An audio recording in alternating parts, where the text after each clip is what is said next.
I believe that David Cameron's move towards giving budgetary control over by GPs and doctors over their budgets is a step towards the privatisation of the NHS. But if private hospitals are allowed to compete against the public sector, which I believe that they have a right to, there should be a choice for the consumer or the service user between private and public owned hospitals. Should those public or private owned hospitals, or both, be cooperatives? Should the people who work in those hospitals be the owners of those hospitals? The debate over cooperatives, a cooperative being a non-profit making organisation which runs a business and is owned by its members, and those members gain shares and wages from that cooperative. Should that be applied to big business? Well, I would like to hear your views for a change on this, and please email me all your opinions on this subject, because I believe that the big businesses, and businesses by that definition I mean over those that earn over £100 million a year profit, should all be cooperatives. There should be the higher tier of business should be cooperatives, because the majority of people in this country, Great Britain and England, do not gain any shares from working during their lifetimes. The majority of people are deprived of access to the stock market in that way. But all incentives should be given to people to work, and cooperatives for me are the way to do it. Cooperatives are a middle way between capitalism and communism. Cooperatives for me define social democracy. So they're deeply close to my heart as a concept. What I do believe in, though, is a national health service. And the national health service, if you believe that people have had enough over the forestry issue, then as Ed Miliband said, people are going to be hopping mad about how the NHS is going to be reorganised and possibly broken up by David Cameron's government. Now, David Cameron has done well on foreign affairs, as I've said in my previous videos on Libya, but he's done very badly on defence, he's done very badly on the domestic economy, he's done very badly on almost every other issue. David Cameron must be resisted because he is a neoliberal. He does not believe in social democracy, and England is a social democratic country. We are a social democratic nation.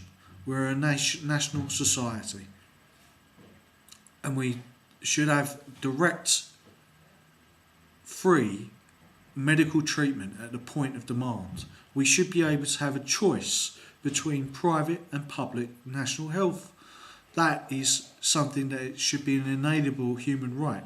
Otherwise, what are we left with? We're left with a market that will dictate to us what we can and cannot afford. Just like the Americans, who are suffering third world diseases in some parts of their country because people do not have the access to healthcare, which is provided for by taxation. Now, if everyone was part of a cooperative, then everyone would gain shares, everyone would get a wage, no one would be denied a job, and everything would work very well. If you see that the amount of people who apply to work for a cooperative business is in ratio to the amount of the sector of the economy that they hold, is actually greater.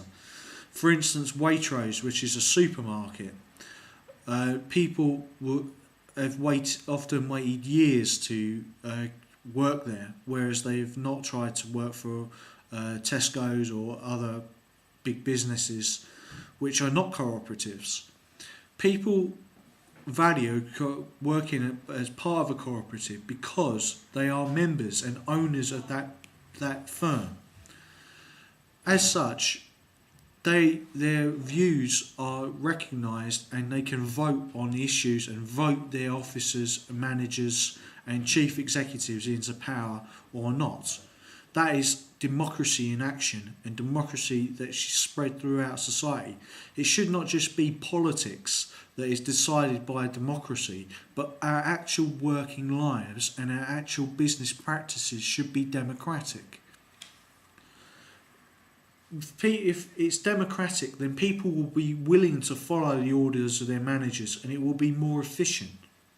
This is what I believe, and I'm keenly aware of when I work for businesses that are not cooperatives, that they have often not treated their staff very well.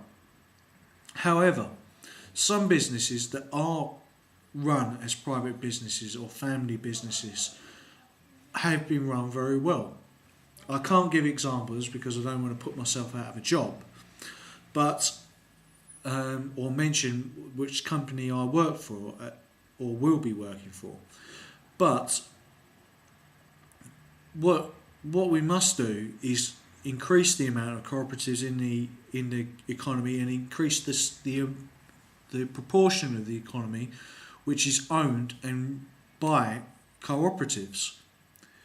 This to me would remove the dictatorship of big business, and it would also mean that there will be a greater freedom, greater equality in our society, and these would not just be words but things that we could touch, that are tangible to us, that really mean something. Because I think we've lost our way. I think we've lost the meaning of freedom and equality because we've become quite used to it. You can see that in other parts of the world, especially the Middle East and North Africa, in their revolutions right now, that these words really do mean something to these people, that they will change people's lives. And this is why I believe in freedom and democracy in balance, and freedom and democracy and equality in balance under the rule of law. That is why I'm a Labour supporter. Thank you.